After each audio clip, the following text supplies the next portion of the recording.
नमस्कार मंडळी, मी ललिता. माझ्या यूट्यूब चॅनलमध्ये तुम्हा सर्वांचं खूप खूप स्वागत आहे. तर आज गेले होते मी राठोड ताईकडे, म्हणजेच माझे जे फ्रेंड्स आहेत ना त्यांच्याकडे. त्यांना भेटायला मला जायचं होतं आणि घरी गेल्यानंतर त्यांनी आणलं होतं हे चितळेचं बटर, म्हणजे हे मलाई आणलं होतं. तर याच्याने आता तूप कसं बनवायचं हे मी तुम्हाला या व्हिडिओमध्ये दाखवते.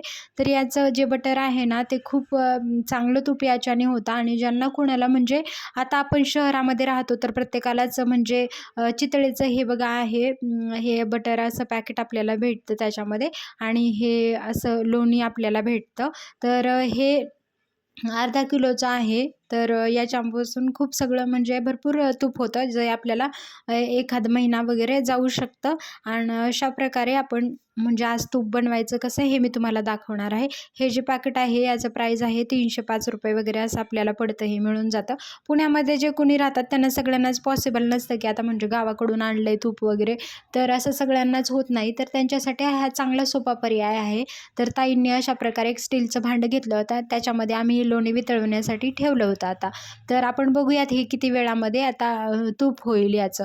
तर अशा प्रकारे याला गरम करून घ्यायचं आहे आणि मंद आचेवरतीच आपल्याला हे 5 ते 10 मिनिटामध्ये हे तूप आपलं रेडी होतं याच्यापासून. तर याला जास्त काही प्रोसेस करत बसण्याची काहीच गरज नसते. हे खूप सोप्या पद्धतीने होतं.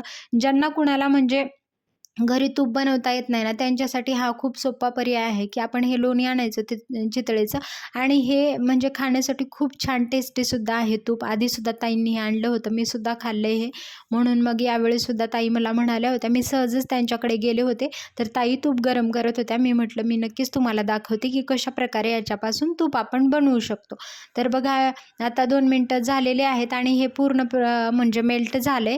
तर आता हे असंच आपल्याला मंद आचेवरती ठेवायचं. याच्याला जास्त मोठा गॅस करायचा नाही आहे, कारण याला थोडंसं आपण मंद आचेवरतीच ठेवल्यानंतर हे चांगल्याप्रमाणे हे शिजून म्हणजे वितळतं लोणी याचं.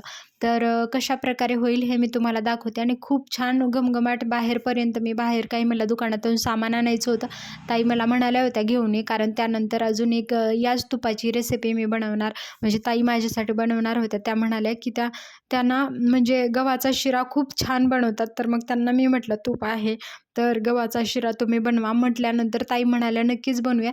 तोपर्यंत आम्ही चहा वगैरे घ्यायचा होता. संध्याकाळी मी सहजच ताईंकडे गेले होते. मग ताईंनी बनवला चहा आणि त्याच्यासोबत खायला हे जिरा टोस्ट आम्ही आणले होते. मग आम्ही ते खाऊन घेतले आणि तोपर्यंत हे तूप बघा गरम होऊन मग गॅस वगैरे बंद करून घेतला होता. 10 मिनिटामध्ये हे आपलं तूप अशा प्रकारे रेडी आहे. आणि खूप छान बघा किती नितळ असं झालेलं आहे. आणि याला काहीच करायचं नाही, एका भांड्यामध्ये घेऊन 10 मिनिटापर्यंत आपल्याला मंद आचेवरती ठेवायचं आहे आणि लगेच 10 मिनिटामध्ये आपलं तूप आहे रेडी. हे आता थंड होऊ द्यायचं आहे आणि मग एका काचेच्या भांड्यामध्ये किंवा मग कोणत्याही स्टीलच्या वगैरे भांड्यामध्ये गाळून तुम्ही ठेवू शकता. हे खूप दिवसांपर्यंत चांगलं राहतं आणि खूप छान घमघमाट सगळीपर्यंत येत होता. मी जेव्हा बटर आणायला ते बाहेर गेले होते ना तेव्हा बाहेरपर्यंत याचा वास येत होता. म्हणजे मग नंतर ताईंनी इकडे शिऱ्यासाठी तयारी करून घेतली आणि एक कढाई वगैरे ठेवली होती. गव्हाचं पीठ घेतलं आणि ते भाजून घेतलं. इकडे मी विलायची वगैरे वाटून घेतली होती. इलायची 2-3च घेतल्या होत्या आणि थोडासाच असा मला शिरा बनवायचा होता. म्हटलं आज तूप आलंय तर त्याच्यापासून आपण गव्हाच्या पिठाचा शिरा बनवूयात. आता कुणाकुणाला माहीत आहे की गव्हाच्या पिठाचा शिरा म्हणजे तुम्ही कुणी बनवलाय, कारण खूप जणांना अशा ज्या रेसिपी असतात किंवा काय जास्त माहिती नसतात, जे आपण रव्यापासूनच बनवतो.